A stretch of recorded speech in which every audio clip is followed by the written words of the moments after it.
Let this be a warning so that you don't have to make the same mistake that I did. After doing some research, I ended up in a Botox office because I heard they were giving people DSLs. Well, apparently to them, DSL doesn't stand for DS Lite. I just wanted to play Mario Kart! Despite how bad things may look right now, this is only a minor scratch compared to the horrors that are coming later in this video. I bought this Nintendo DS Lite off of Facebook Marketplace for $5, and it's more foul than a White Castle bathroom. It might not look that bad from the outside, but as my mother always lied to me and said, it's what's on the inside that counts. Today, I'm gonna gaslight myself into thinking that this disgusting console can be saved. So without further ado, let's start screwing.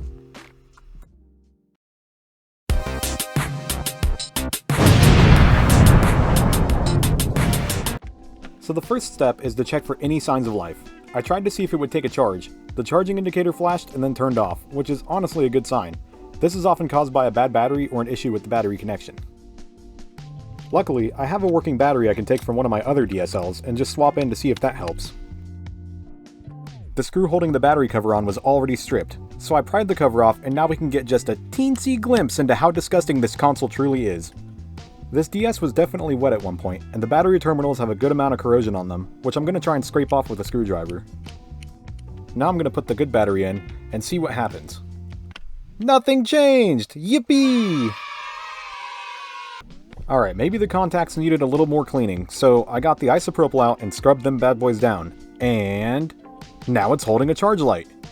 But it still doesn't turn on, which could be caused by the obviously damaged ribbon cable or something with the power switch itself.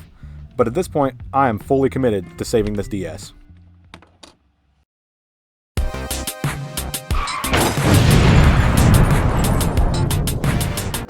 So to fix this DS, I had to invest in some new parts. First is a new upper screen, since we know the ribbon cable is destroyed on the old one.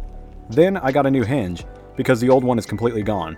And finally, this Pikachu shell from the Japanese exclusive DS Lite consoles, which for some reason came in a gross looking box with a free Hello Kitty sticker.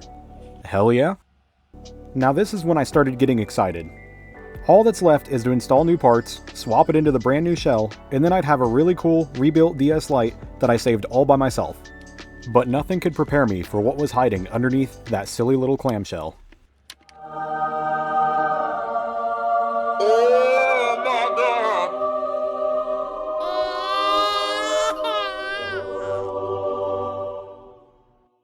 At this point, I'd be lying if I said that things were looking good.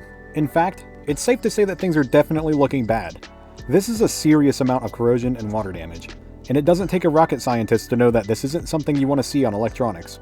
But I'm still determined. After seeing the charging light working, I had hoped that this DS wasn't dead just yet. So now I'm removing the motherboard completely from the shell, and we're going to clean this up as best as we can. I used a paintbrush and some 99% isopropyl alcohol to wipe down every single surface on this board.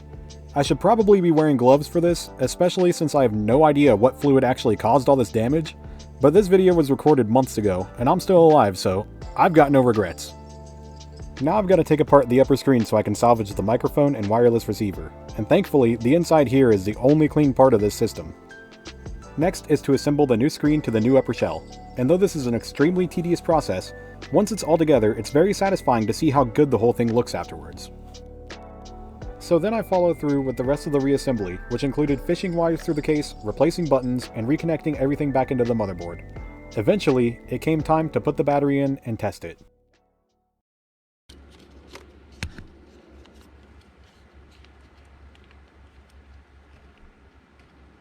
Just like a trick-or-treating child who just got a pretzel stick put in their bag, my eyes became lifeless. This DS isn't turning on, and I'm starting to wonder if there truly is a meaning to life, or if we're all just to live and then suffer the same fate of death and nothingness.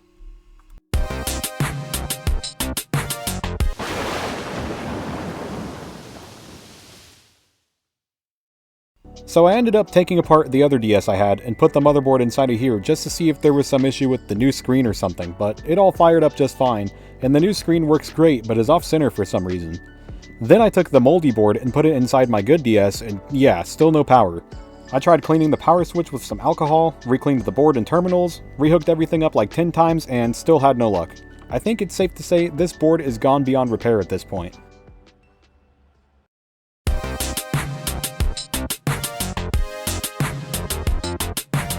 After having accepted failure, I decided to just finish taking apart my good DS and reshell it into the new Pikachu shell. And just when I thought things couldn't get any worse, they did. After getting the whole console put back together, the touchscreen stopped working. I took it apart, put it back together, took it apart. I took the bottom screen from the old DS, put that in, that didn't work. Guess who just bought a new digitizer? Alright, so here it is. Finally. After hours of cleaning, screwing, troubleshooting, and lots of trial and error, I finally have a Pikachu DS Lite. It's not the outcome I would have preferred, but it's an outcome nonetheless. But man, what a mess it was getting here. Maybe one day I'll come back to that gross motherboard and try to make it work again, but today, I'm tired. Let this be a lesson that sometimes things go wrong, but even when they go wrong, at least I can upload it to my YouTube channel to exploit my suffering for views, and in that way, it's not a complete loss. Thank you guys for watching, and stay tuned for more Junky content coming soon.